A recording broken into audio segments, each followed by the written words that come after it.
CEO অফিসের সামনে বামেদের বিক্ষোভ।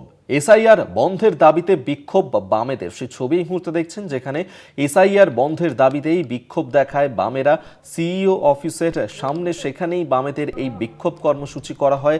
যে অভিযোগ করা হচ্ছে যে এসআইআর এর নামে এনআরসি করার চেষ্টা করছে কেন্দ্রীয় সরকার, আর যার কারণেই সিইও দফতরের ডেপুটেশন জমা দিতে যান প্রতিনিধিরা, সেখানেই বিক্ষোভ দেখান বামেদের তরফ থেকেই আজকে বিক্ষোভ কর্মসূচির আয়োজন করা হয়, যেখানে সিইও অফিসের সামনে এই বামেদের বিক্ষোভ।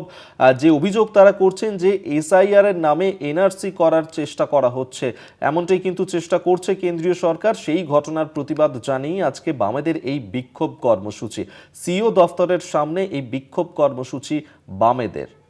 সত্যসুন্দর ভট্টাচার্য আমাদের সঙ্গে টেলিফোনে রয়েছেন। সত্যসুন্দর, এই মুহূর্তে ঠিক কি চলছে সেখানে?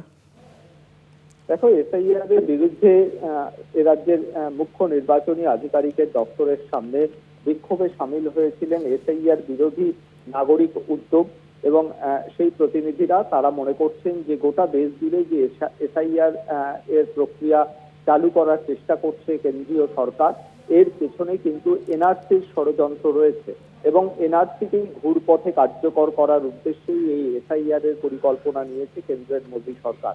এবং এরই বিরোধিতায় সরব হয়েছে এসআইআর বিরোধী নাগরিক উদ্যোগের প্রতিনিধিরা। এ রাজ্যের মুখ্য নির্বাচনী আধিকারিক সিইও দপ্তরের সামনে তারা সকালবেলায় বিক্ষোভ দেখিয়েছে এবং একটি ডেপুটেশন জমা দিয়েছে মুখ্য নির্বাচনী আধিকারিককে। তারা দাবি জানাচ্ছে যে সাধারণভাবে যে ভোটার তালিকা সংশোধন বা পরিমার্জন হয় তাতে তাদের কোনো আপত্তি নেই, কিন্তু যেভাবে এসআইআর এর নামে নাগরিকত্ব যাচাই করা হচ্ছে সে বিষয়টিতেই কিন্তু তীব্র প্রতিবাদ জানাচ্ছে তারা।